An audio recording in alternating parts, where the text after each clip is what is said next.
Welcome to the Action Network podcast. Brendan Glasheen joined today by Sean Zerillo, Action Network contributor, and also Action Network editor, Collin Whitchurch. We are here to bring you an American League betting preview. Yes, baseball, it is right around the corner, everybody.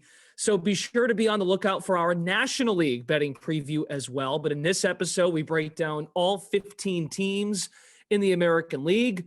We cover all 15 and the best ways to bet the league. We'll go division by division for structuring purposes. And like I said, we're going to do a separate podcast for the National League, so be on the lookout for that. We're going to start in the American League East, gentlemen, and we'll begin with those New York Yankees, the very public New York Yankees, year after year. Yankees last year finishing tied with the Red Sox in the American League East. Red Sox did get the tiebreaker eventually at the wild card win. Yankees went 92-70 last year in the American League East. This year, win total opening at 91.5 that's their win total for this coming season. So, Sean Zerillo, we'll begin with you. Your outlook for the New York Yankees in 2022.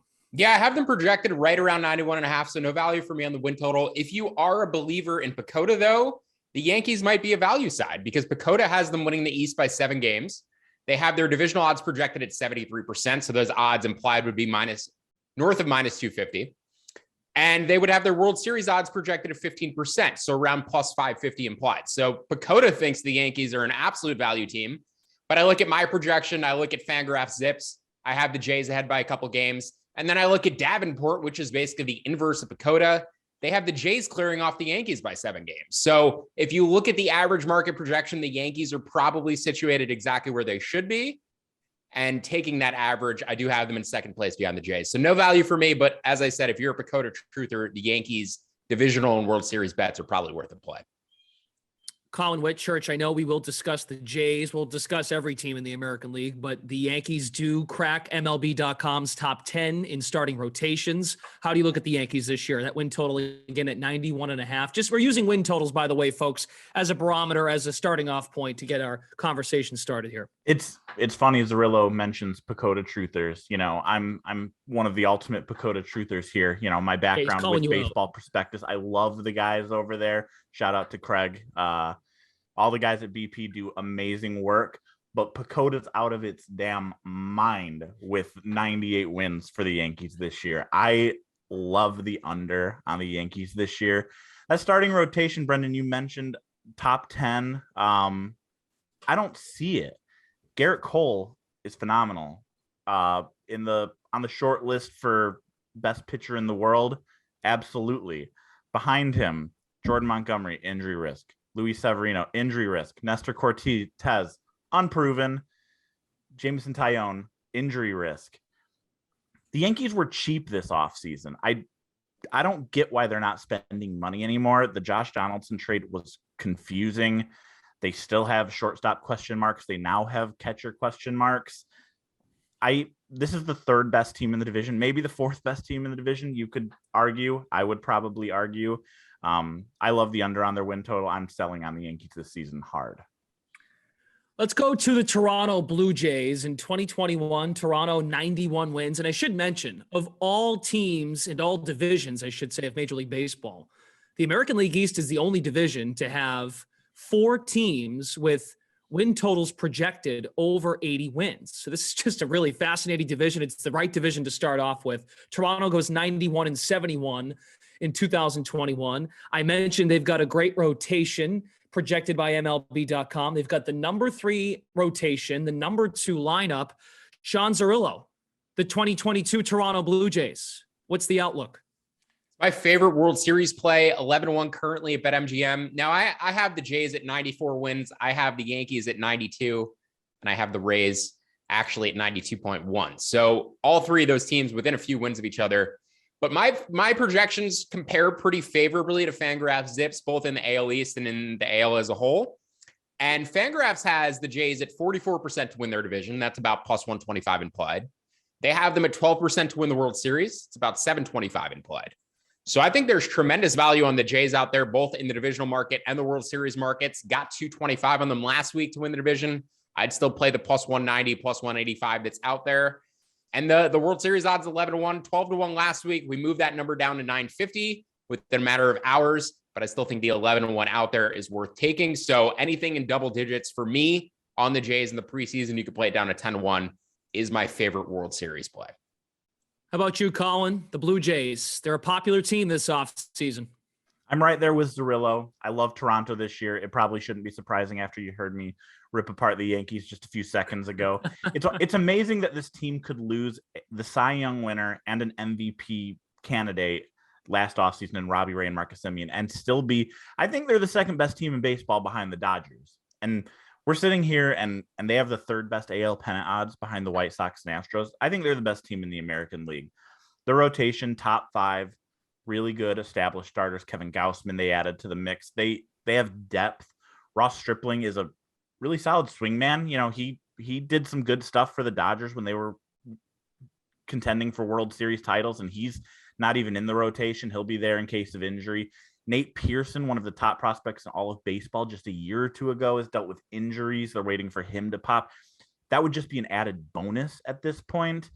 Their lineup is strong from top to bottom. Matt Chapman's going to help shore up their defense, even if his offense doesn't rebound. I love the Bue Jays. I'll be on their win total over, their division, their pennant, World Series, everything. Go Jays. Up next, let's discuss the Tampa Bay Rays. Kind of buried the lead. They won 100 games last year, 100 wins, 62 losses in 2021. The Rays projected win total, the win total listed on many sports books, hovering just below 90 at 89.5. Are the Rays, I feel like we do this every year with the Rays. A great rotation. Their lineup is pretty good again. You're going to hear that quite a bit when we talk about this division. Are the Rays being overlooked, Sean Zerillo? It's possible. You know, I'm higher on the Rays typically than the market. I have them at 92 wins here, so I would lean to the over. But looking at the other 3 projections out there publicly, Davenport, Pacoda, and Zips, I'll keep mentioning these, so I just want to mention them. Overall, as a group, 84, 85, 86. So all 3 of those projections have the Rays going under. I have them going over. That leads me to a pass because I don't see, usually I look for a 3-win gap, 3.5-win gap between my projection and the over-under in order to make a play. I'm at like 2.7 here. So looking at the market, it's enough for me to pass.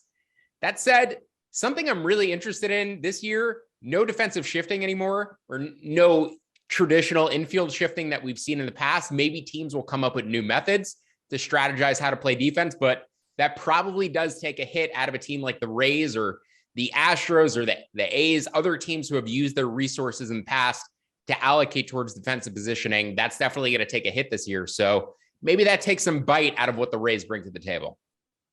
The Rays, Collin, last year and entering this year, I should mention they were ranked number 9 by MLB.com for their lineup. They ranked second in the majors in runs scored. Slugging percentage was up there. Now their rotation takes a little bit of a hit from last year. They add Corey Kluber. We'll have to keep an eye on Shane Baz's elbow injury and how that affects their rotation. But how do you look at the Rays? Are they once again being overlooked? I think they are being overlooked, but look, the Rays are a team that when you're looking at projections, you throw this team out the window because the projection systems never know what the hell to do with this team. and because of that, they scare the hell out of me. And they're a team that I'm avoiding like the plague in the futures market. I don't see any value in their win total, their pennant, their division futures. They're a deep team. They defy the projections regularly. They do unconventional things. You know, Kevin Cash works 1-to-1 with that front office, basically in the analytics department to figure out how to manage the rotation, manage the bullpen. I will say with Tampa, this is a team you want to keep an eye on the futures market going into the season, because that's when the value starts to ride. The public's going to be on the Yankees. They're going to be on the Red Sox. They're probably going to fall in love with the Bue Jays even more. It's mid-season when the Rays are just kind of hovering there right toward the middle of the pack in the division, that the future value might start to come alive for Tampa. So people should keep an eye on that. I feel like the descriptions you both gave are like exactly what we say every year about the Rays. Yeah, keep an eye on them as the season starts and see see the Red Sox, Yankees, and see those 2 teams beat up on each other. And there come the Rays. And they had the number one farm system in baseball last year. So it's, and tons of offensive talent coming up, right? We've seen them rely on the pitching in the past, kind of struggle to get by with the hitting. They're becoming more of an offensive team. And as these prospects come up, I do think they'll kind of pull away from the Yankees unless the Yankees outspend. So Rays and Blue Jays going forward could be a pretty serious rivalry. The fact that Wander Franco is listed as the 6th lowest odds for AL MVP after playing 4 months of a Major League Baseball career shows you how stacked that team is with young talent. And that dude is, he's going to be a superstar. Let's shift to the Boston Red Sox. In 2021, Red Sox 92-70. I mentioned that off the top, tied with the Yankees in the AL East. Red Sox reached the American League Championship Series last year. Red Sox projected win total at 85.5, which would put them at the 4th best odds to win the American League East.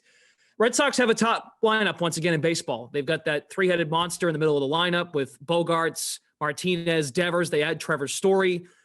2022, Sean Zerillo, the Red Sox, as we've talked about here, we've kind of teased it. They're a public team like the Yankees, but the Red Sox, there's concerns there, right, about their rotation. Oh, absolutely. And, anytime you have a pitcher like Chris Sale returning from a significant injury, remains to be seen how that arm's going to hold up as you get, a season, 2 seasons down the line. So yeah, he's going to be a key part to any success that they might have. No value here for me, either over or under. I kind of align with the market. I'm at 84, so slightly into the under, but the projection market leans over. The one number that stood out to me that I thought was interesting, Fangraphs put their World Series odds at 4.2%. That's plus 2,300 applied. There's a plus 2,500 out there on the Red Sox at FanDuel. So if you believe in that Fangraphs projection, there might be some World Series value. Collin, your thoughts on the Red Sox in 2022? Yeah, the Red Sox are the ultimate if team this year. I'm probably going slight over on them this year, more as evidence of my Yankees fading, but they have so many question marks where it's like, well, if all of these things go right, this team's going to be a legitimate World Series contender. You mentioned that rotation, and it scares me. I think Eovaldi's great at the top. If Sale can even be 70-80% of what he was, that'll be a huge boost. But relying on guys like Michael Wacha, like Rich Hill, just scares the hell out of me from a standpoint of facing these AL East lineups day in and day out. It's also strange that they didn't, you mentioned they brought in Trevor Story. It's strange that they didn't address right field. They're going back to the well with Jackie Bradley Jr. there. I do think this team's going to be better defensively this year. Bradley's a plus defender. Trevor Story should profile great at second base, although if they really wanted to be great defensively, they'd have him play shortstop and move Xander to second base. But, the incumbent wins out, I guess. But they are going to be improved defensively. Really hard team for me to peg. I lean over, but I don't see huge value in any other markets. This is the second time in this division you've said you're scared you're getting the hell scared out of you. Like, are you okay? Like, maybe you should just stay away from This is a scary morning, all right? Oh, the AL East, it can do that to people. Understood. Red Sox, the number 6 lineup, according to MLB.com, heading into 2022. And then, of course, we have to mention those Baltimore Orioles, right? 52 and 110. That feels weird to say. Hey, what was your record last year? Oh, we went 52 and 110. That's just, God, that's hard. How is their projected win total now at 61.5? So are the Orioles going to be 10 wins better next year, Sean? I know, right? It seems high to me as well, but I have the Orioles here projected at 65, and every other projection likes them to go over their listed total. Well, except for Pacoda. Pacoda has them at 61.3, but the market projection on average has them at 64. I have them at 65. I found it over 60.5 at Bet Rivers. I had to play that initially. There's still some over 61.5 out there. I think I'd poke that too, honestly. I know you said this is the only division where we have 4 teams projected to finish above 500. Which makes it scary, as Collin has been saying, to bet an over on a team who is projected to be one of the worst in baseball. But the numbers tell me I have to bet the over here. I don't love it. It's a 1-unit play, but we're going to go ahead and take an over 61.5 on the Orioles. Collin, are you scared of the Orioles like some of these other teams? This is a very common theme we've got going on here. I'm terrified right now, and it has nothing to do with the Orioles. It has to do with the fact that I'm disagreeing with Zerillo here. I love the under on Baltimore. Disagreeing with Zerillo is something that I don't usually try to do very often, but I love the under for the Orioles. It's probably my second favorite bet in this division behind the Blue Jays win total. The Orioles 100 losses is pretty much just a given over the last 5 years. This team doesn't try to do anything to improve their roster. And it's not that they're not going out and signing big name free agents, which they're not. And I understand why they're not. It's that they don't even really try to do anything to improve it on the fringes. No like stealth waiver claims to try to find these under the radar guys. Something that you saw the Astros and Cubs do a lot during their rebuilds earlier last decade. They're just content playing out the string, hoping that their prospects pan out.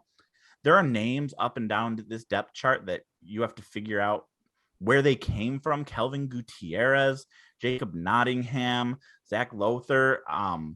The Orioles are they're gonna be a lot more fun this year than they've been in recent years if they call up Adley Rutschman, if we see some Grayson Rodriguez. Cedric Mullins is one of the most underrated players in baseball. John Means is a stealth Cy Young candidate. Please don't laugh. I swear to God, he's a stealth Cy Young candidate at 50-1 or longer. But 100 losses, in win total in the high 50s. I like the under here. Yeah, I guess if you're looking into a Orioles win total, you're more so looking at the right column and you're just counting to triple digits. You want to just, once it hits that, you'll feel pretty good, I suppose, about that pick. Before we move on to the next division, let's get our best bets from the AL East. Sean. Yeah, I just want to shout out Cedric Mullins real quick. All-star in the MLB with Crohn's disease. So good on him. That is an absolute warrior.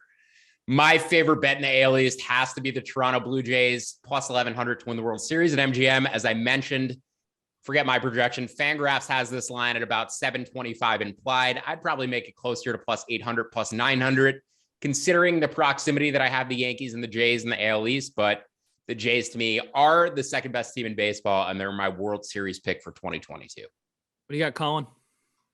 I'm with Zerillo here, but I'm going to focus on their win total. Blue Jays over 92.5 for all the reasons Zerillo just said. They're the best team in the American League, second best team in baseball.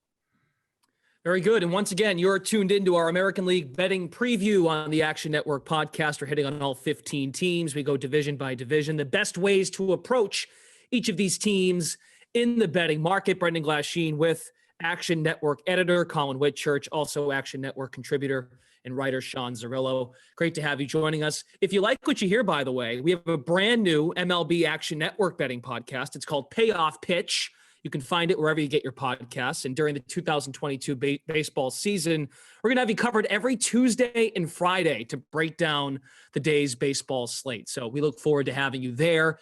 Check us out over on Payoff Pitch, wherever you get your podcasts. We move on to the AL Central. The White Sox were a great team last year out of that division. They won the division at 93 and 69 in 2021. They've got another great lineup. Top 10, MLB.com. Also a top 10 rotation, according to MLB.com. Number 3 lineup in baseball in the rotation department. And then as it pertains to the rotation, number 4. So both top 5. Sean, White Sox projected at 92.5 wins in 2022. What's your outlook of the White Sox this year? I have them at 88 wins. So actually like the under here. Now the most optimistic projection in the projection market, the other 3 projections I mentioned, have them at minus 190 to win the division and plus 1,200 to win the World Series. So there's no value there. I actually do like this team from a player prop perspective. There's a few different guys I'm going to be targeting. A certain Cuban youngster who I might look at in the MVP market. But I'm going to take the under down to 92 here. There's a 93.5 juice at Bet Rivers. I would play that. As I mentioned, I have the projection closer to 88. So I see a pretty significant gap between that 93.5 and my projection. How about you, Collin? White Sox 2022. You know, Zerillo, when you say a certain Cuban youngster on the White Sox, you could mean like 3 different players here. So you didn't really give away your bet there. I think the young was the key, but yes. You know, the White Sox, you know, full disclosure, that's my team right there. I generally avoid betting my team because they're going to make my heart hurt enough over the next 6 months anyway, without having any money involved. I could spend an hour talking about this team. I'll try to distill it to 2 minutes. They didn't do enough this offseason to improve their roster from a team that showed significant flaws against the Astros in the ALDS last year. They still have question marks in right field. They still have question marks in the back of their rotation. If Dallas Keuchel can rebound, if Michael Kopech can increase his innings limit, sure, they're looking great. They lost Carlos Rodon during the offseason. The argument further over here is that they didn't have Luis Robert for most of the season last year. They didn't have Eloy Jimenez for most of the season last year. They now have Michael Kopech in the rotation, and they still won 90-something games last year, despite all of the injury bad luck that they had. So if you want an argument for the over, it's that. The argument for the under is that Tony La Russa is still going to cost them a few games. The teams that they're battling in the division are getting better. The Twins are going to be an above 500 team. The Tigers are frisky. The Royals always give them trouble. So I lean probably a slide under with Sean here, but I'm not betting this team. I never will. Lineup feels promising, but like you said, Collin, the back end of the rotation, name recognition wise, it sounds good, but there are some questions there if those names can hold up as the season goes along. So Collin mentioned that the Twins, the Minnesota Twins, win total at 81.5 heading into 2022. So they should be hanging around right around 500. That's what that number indicates. In 2021, the Twins were in the basement of the division of the Central. They went 73-89. So they take a leap by about 8-9 wins in terms of their projections for 2022. Sean, Minnesota Twins in 2022, are you a believer in a bounce back season? I am a believer, and this team sort of reloaded. They swapped around a lot of pieces. The Josh Donaldson trade, sending him to New York. Carlos Correa, obviously a massive signing. For me, this team sort of hinges on Byron Buxton and how healthy Byron Buxton stays. Through 60 games last year, Byron Buxton was the best player in baseball. You give me a full season of Byron Buxton last year against the full season of Shohei Ohtani, I think that would have been a closer race than the Guerrero and Ohtani races. Buxton had 4.5 wins above replacement in 60 games. So he was on pace for a ridiculous season. He just can't play more than 50 or 60 games a year. He seems to get hurt every year. The market does like Minnesota quite a bit. I'm low on the favorite, as we mentioned. So if I'm low on the favorite in division, I'm probably taking a chance on a long shot. The Twins would be my long shot here to bounce back. Market projections anywhere between plus 220 and plus 380 to win the Central. You can still get them at plus 575 at Bet Rivers. I think that's a tremendous bet. Probably my favorite long shot divisional bet, unless you're going to count the Jays at 2-1, which I don't. My projection win total, 79.5. So I actually lean to the over. I bet an over 78.5. There's still an 80.5 at Caesars. Probably take that. The market projection has come up to like 84.5 as they've continued to add pieces. And they need to add pitching. They need to add more starting pitching, maybe acquire Frankie Montas or Sean Manaea from Oakland, but they're going to have to make another move to acquire pitching. Otherwise, I don't really see them as a legitimate World Series contender, but they make another move, maybe plus 5,500 to win the World Series comes into range too. Yeah, Pacoda's got him at 86 wins next year, and that lineup does look good. You mentioned Buxton has to be better. He's got to stay healthy. Sano, Gary Sanchez, they've got to take the next steps as well, and they could prove to be a borderline top third of the lineup, top third of the league lineup in baseball. The potential is absolutely there for sure. That team could hit a bazillion home runs. We've seen the Bomba Boys before, so maybe there's a new version of them. What do you think, Collin? You mentioned that this team should be hovering around 500, the Minnesota Twins. Yeah, Zerillo, you said they need to add more pitching. You're not counting Chris Archer. Their nice little signing for the 16 innings. That's like a negative, if anything. Yes. No, but I do like the Twins. I love their offseason. I begrudgingly love their offseason. I think Sonny Gray was a really nice trade addition. They have my favorite for AL Rookie of the Year in Joe Ryan, right smack dab in the middle of the rotation. I shouldn't say the favorite for AL Rookie of the Year. My favorite bet for AL Rookie of the Year, Joe Ryan. Correa is obviously huge. You want to talk long shot future? Zerillo already waxed poetic about Buxton, who I also love. He's sitting there around 50-1 or longer for AL MVP. It's just that. If he stays healthy, we'll be saying that into our grave. I feel like if Buxton stays healthy, he's an MVP, right? So I like the over on their win total. That's where I'm going to focus my money on. Zerillo mentioned getting it lower early. I still think there's value at 81.5. This team probably has 84, 85 win potential. I don't really like their long shot odds on division or pennant, anything like that. But if they add, they're clearly the second best team in the division, which puts them right within shooting distance of a wild card spot.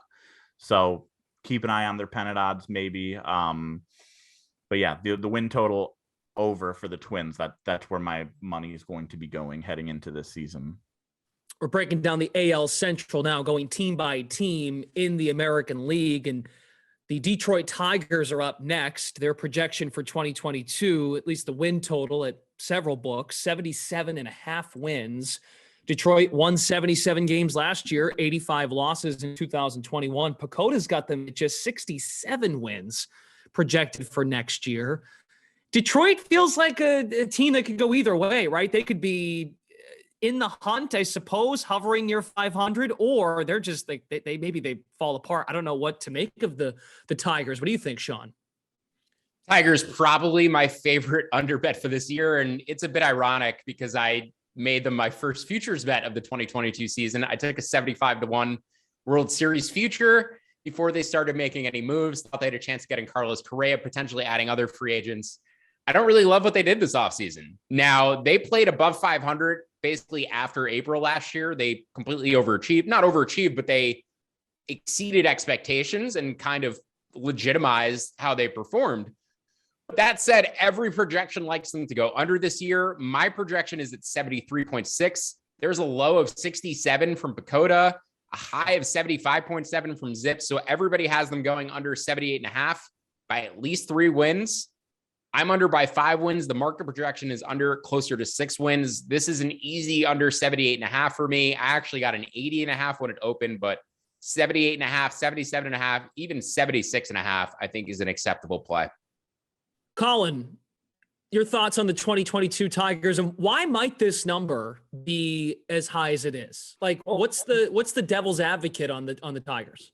The devil's advocate is that they have a lot of young dudes who are going to potentially break out. You know, we saw their young arms come up last year. Casey Mize, Tariq Skubal, Matt Manning, they're all in the rotation now. They went through their fits and starts last year, but these are still, top 100 prospects. Casey Mize was a top 5 prospect once upon a time, number 1 overall pick.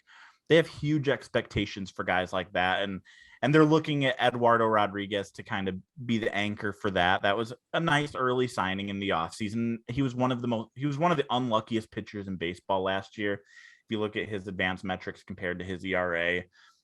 And then they've got Riley Green and they've got Spencer Torkelson, who hopefully will be up early. They should be up opening day. I don't know if the Tigers are going to screw with their service time or not, but there's just so many breakout candidates here where it's like, wow, what if this team is the next loaded prospect team where they come up and they blow everyone out of the water.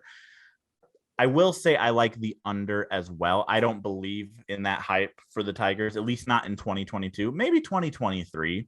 But I will say with Pacoda and their projections, I'm a little hesitant on how low Pacoda went on them, just because Pacoda has such an extreme bias against free swingers, and Pacoda hates Javier Baez and hates the Baez signing. And Baez is a very flawed player, but there's clearly something there with Pacoda.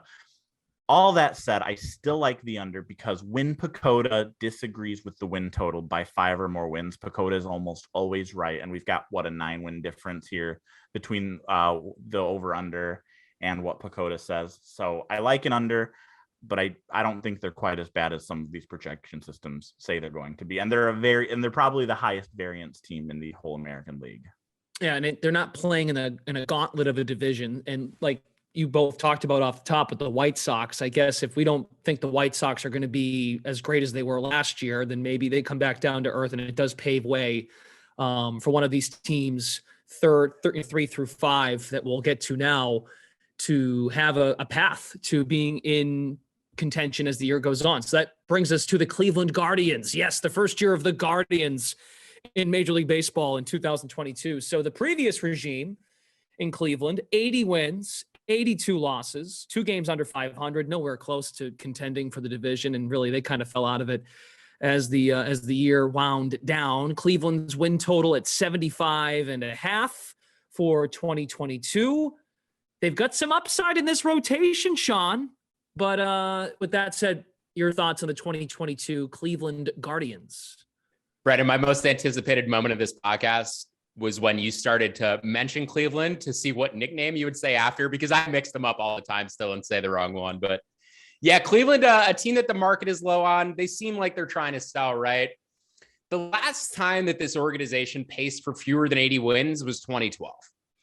Cleveland is the overlooked, ugly stepchild of baseball who seems to overexceed expectations every year. They're run about as well as any organization in the league, and they never get respect. Now, my projection has them at 78.8 here. The market has them at 77.5. That over 75.5 sitting out there at Caesars, I think you kind of have to play the over just on principle. There's still enough competitive guys on this roster that they should hit that total if they basically keep all these pieces around, at least until the trading deadline. I know if they turn around right now and flip Jose Ramirez by the end of April, I'm going to look like an idiot, and this is probably going to go under. But with the roster that they currently have constructed, you basically have to play the over here at 75.5. How about you, Collin? The Cleveland Guardians. And the reason, Sean, I didn't mix it up because I was so excited to say Guardians. It's a great name. The logo's it rolls off the tongue. You say it so well too, Brendan. Zerillo said a lot. And hey, by the way, if you get scared again on this podcast, the Guardians will protect you. Unless you take their under, movie or something, which I don't know what you're going to do. What's that? Unless you take their under, then they won't protect you. That's true. The Guardians are. It's kind of the saddest franchise in baseball. Zerillo talks about how well run they are. They just produce talent after talent after talent. They're the best organization in all of baseball at finding and molding and refining young pitchers. When Shane Bieber was in the minor leagues, he was a low ceiling, high floor, kind of just a strike thrower who they knew was going to get the ball over the plate, but probably profiled at the back of the rotation. A lot of people weren't even sure he was going to stick in the rotation. They turned him into a fire-breathing dragon, ace, Cy Young winner. They've been doing that for years with the Corey Klubers of the world and the Cliff Lees of the world, just for years and years and years. But this ownership simply hasn't been willing to spend to supplement all of their great player development finds. And that's why we find themselves in a situation now where for a decade they've been contending, and now the window is closed and they don't have a World Series out of it. I mean, 2016, they came about as close as you can possibly come to winning a World Series without getting one. But it's still a World Series list city for Cleveland fans, and there's no consolation there. That's all a very long setup for me to say. I do think that what you said is correct. You have to kind of take the over on principle here, but I'm scared to take their yep, that's right. I'm scared to take their over, mostly because there it is. This team isn't going to bring in any more talent. They are what they are. They have Jose Ramirez, they have Shane Bieber, and they have a lot of hodgepodge of mediocrity behind it. The Royals and Tigers, if their young talent hits and they start to trend upward, it's just going to push the Guardians down. So if you're a believer in the Tigers and Royals young talent, you've got to hit the under here, and we could be looking at a last place finish for the Guardians. I don't quite think the Tigers and Royals are there yet, which is why I'll go slight over on the Guardian, but I'm not confident in it.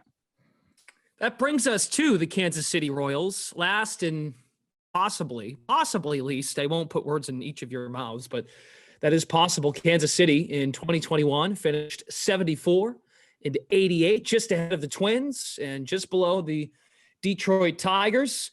Pacoda's got a projected win total of 69.5. Their win total on many books at 74.5. So +5 when you make the comparison there.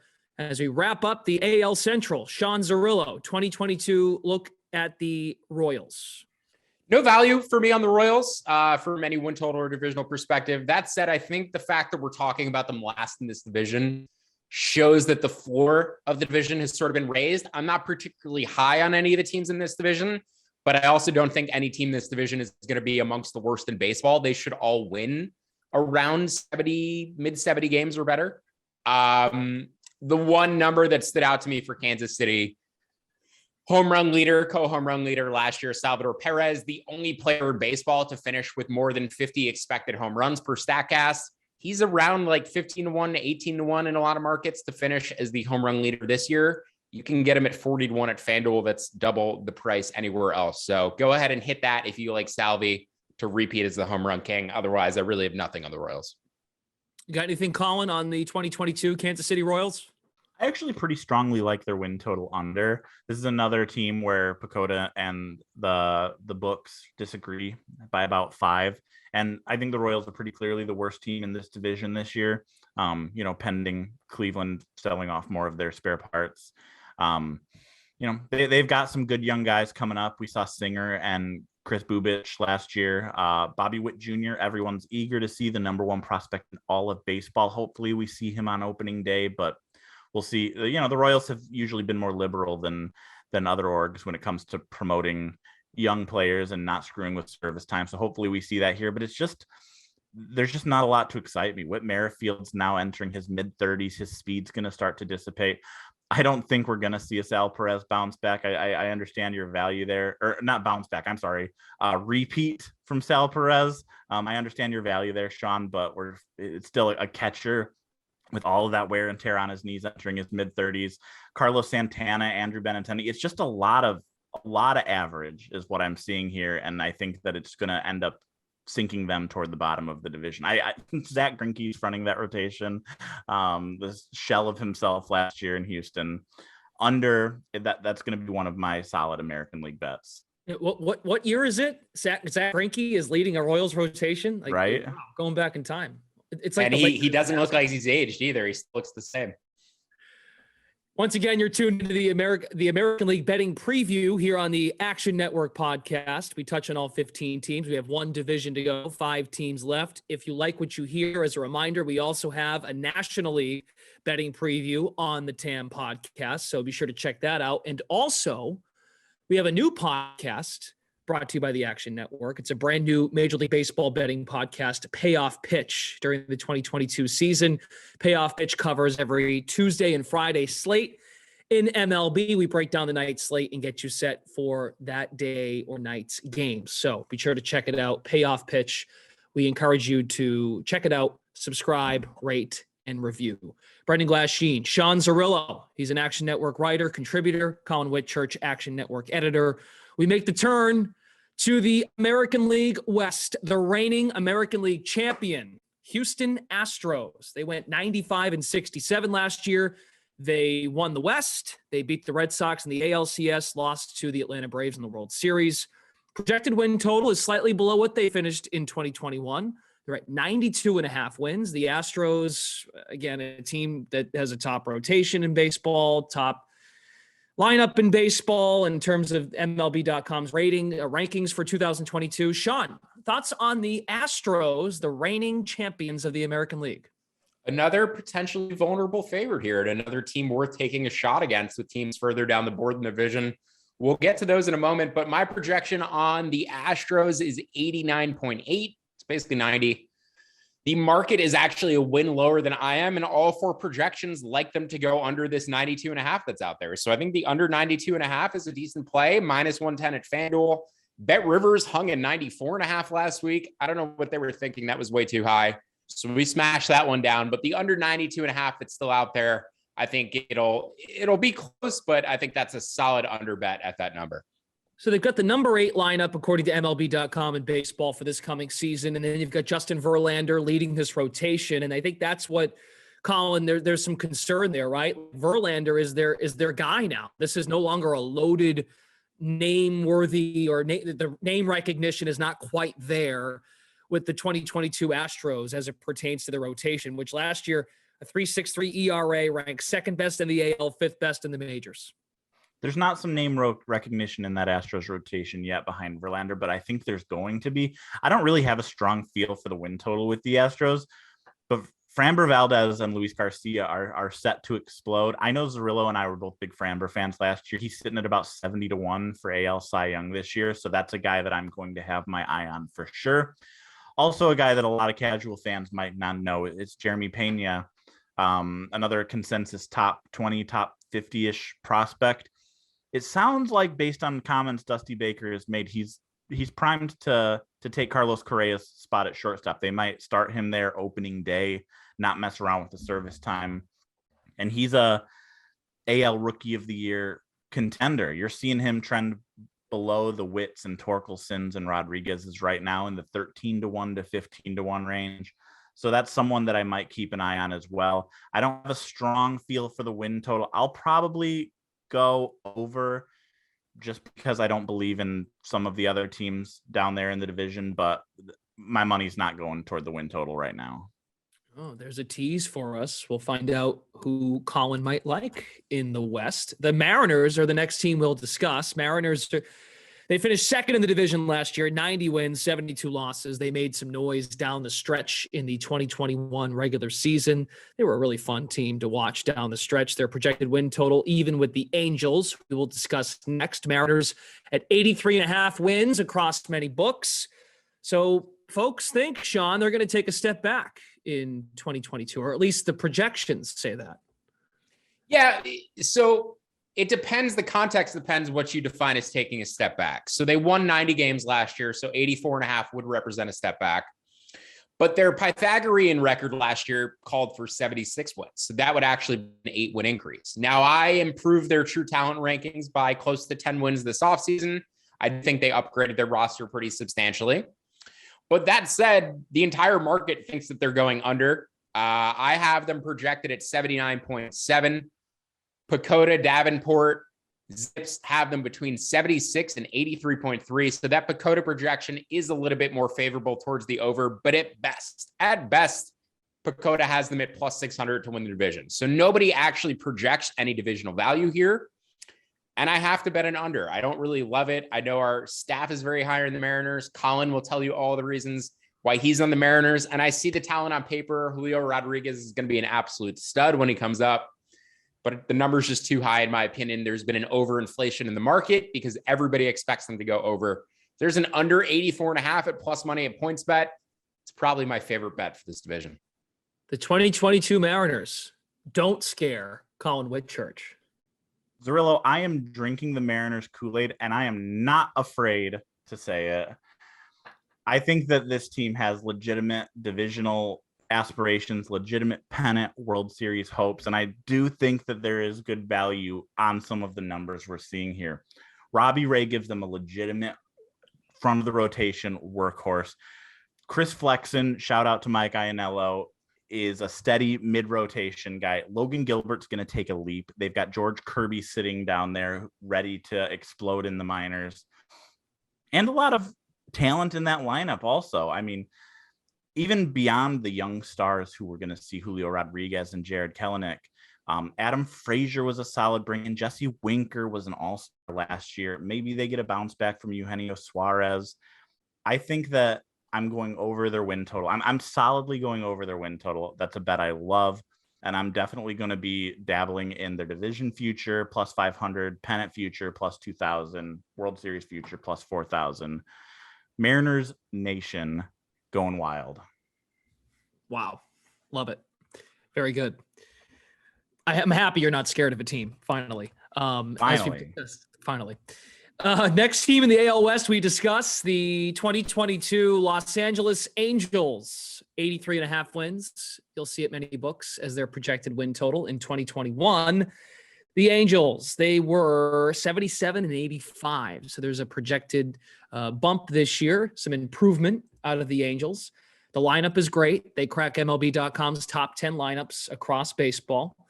Sean, how about the Angels? Are they a team you see maybe being better than Seattle? Can they threaten Houston? How do you stand on the 2022 Angels? I do have them about 3.5 wins, 4 wins better than Seattle. And they're the team that I want to take a shot against the Astros with in the divisional market. There's still plus 400s out there at several books.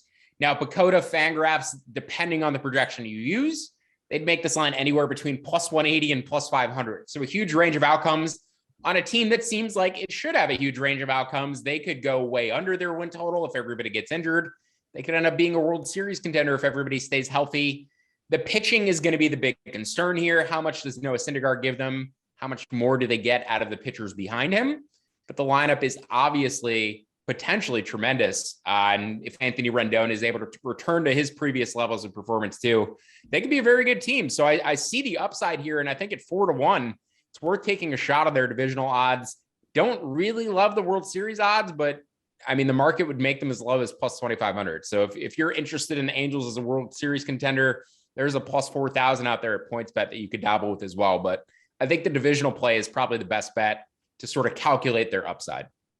Collin just mentioned how he's high on the Mariners. And when we discuss the Angels, I can't help but bring up Shohei Ohtani and just the impact he has in that lineup, and then how they figure out, how Joe Madden figures out how to use him in that rotation. Does that change at all? Because they're just trying to keep this guy upright and healthy, and they want to use him in every way possible. So if you could, I mean, just for, I think folks listening, Ohtani is just a fascinating figure. He's on the new cover of MLB The Show. He's the maybe the most popular player in the game right now. But how does Ohtani factor in? And I know with your Mariners love, Collin, how do you look at the Angels in 2022?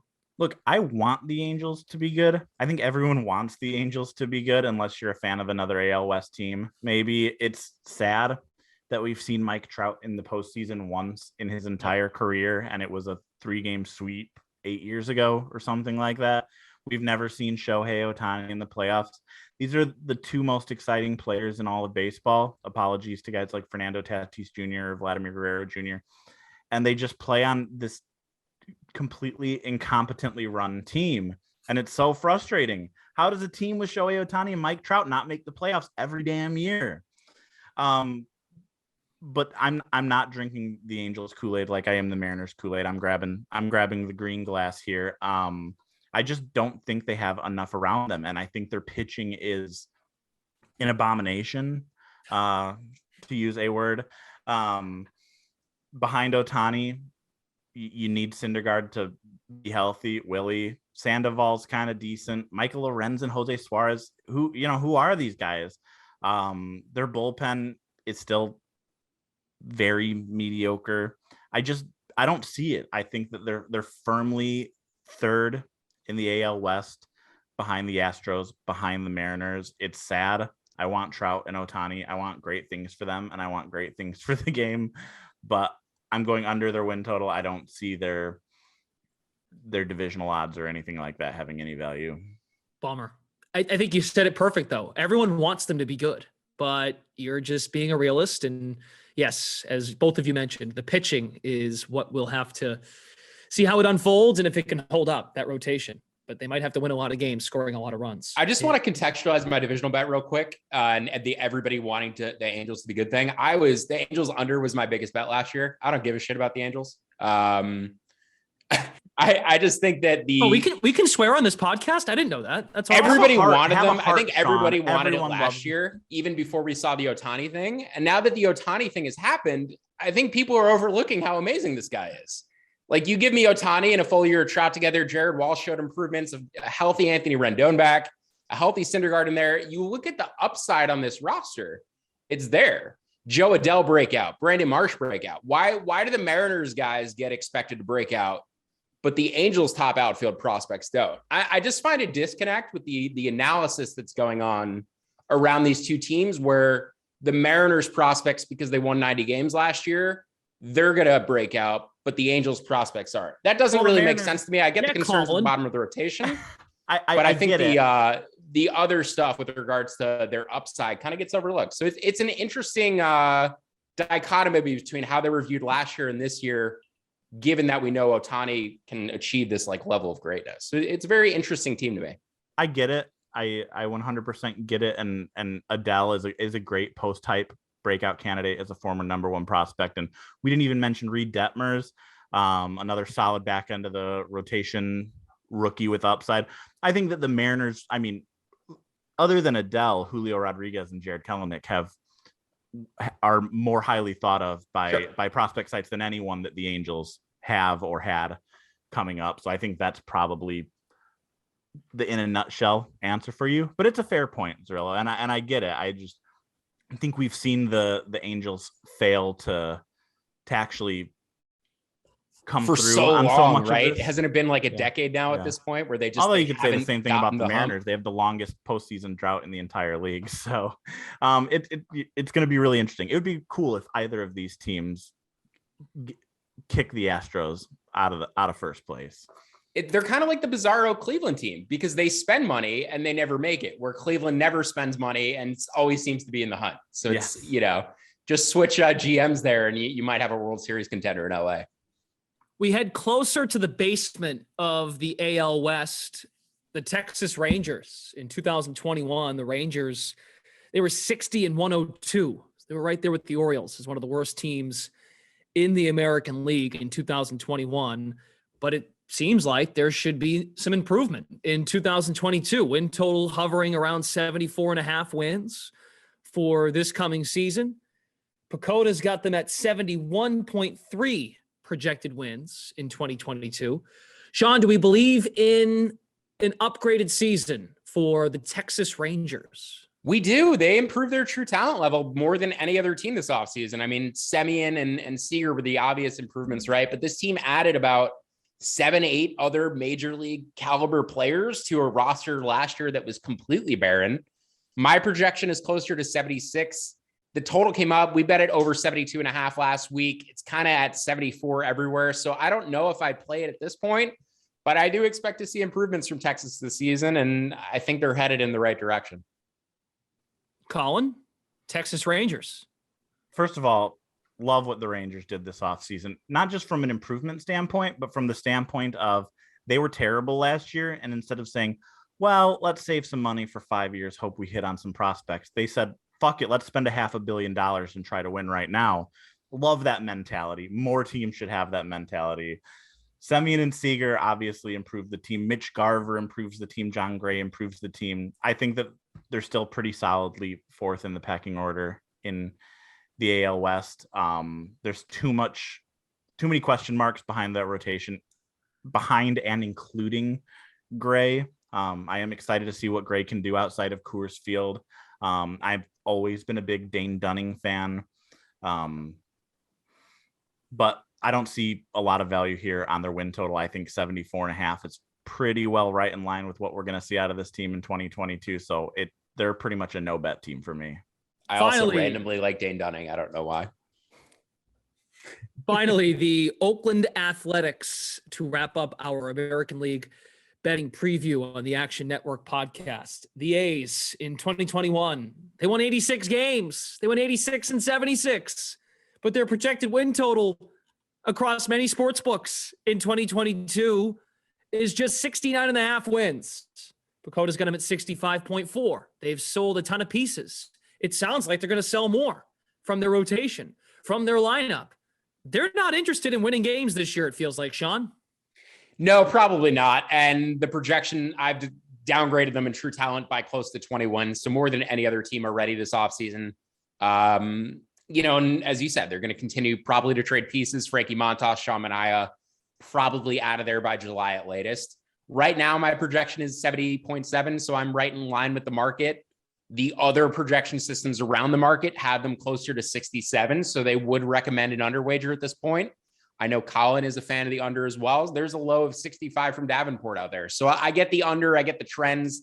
I just have a tough time betting an under at a very low number against Billy Beane. I know what their intentions are, but at the same time, like needing Billy Beane to lose 100 games is not necessarily something I want to root for because he is very good at finding value in hidden places. So Collin, please tell me why you would smash this under. I think this is going to compete with Baltimore for worst team in the American League and compete with Baltimore and Pittsburgh for worst team in all of baseball. There's something called Adam Oller currently projected as their number 5 starter. They're actively trying to sabotage this rotation, this starting lineup, everything about this organization. It's like Major League, the movie, come to life in Oakland right now. NRI Eric Thames is projected to be their starting first baseman. There's nobody good on this team. I don't know how else to say it. I don't see how this team doesn't lose 100 games. Elvis Andrus is probably going to get traded if he's not terrible. I do kind of like Sean Murphy. There's a guy on this team that I like. Steven Piscotty's not. He's a platoon bat at best now, and he's their everyday right fielder. They're going to trade Manaea. They're going to trade Montas. 100 losses seems easy. I know that, you're hesitant to bet against Billy Beane, he's got some magic up his sleeve or whatever. It's not 2006 anymore or whatever. The game has passed Beane by, and this is a hammer under. This is my favorite bet in the entire American League. Their best player is probably suspended for half a season too. Laureano is right. Yeah. So he's not coming back either. So it's definitely like a completely lost season from the jump. I'm definitely going to circle my calendar for the month of April to watch Adam Oller pitch his first game with the Oakland A's now. Like now I'm curious to see what that looks like. No disrespect to Adam Oller. It sounds like he was once upon a time Pittsburgh's 18th best prospect. No disrespect. Like you said something called Adam Oller. You did respect you. That is one of the phrases that you just can't say after what you said. You're right. Former Mets farmhand Adam Oller. So now I'm equally intrigued as well.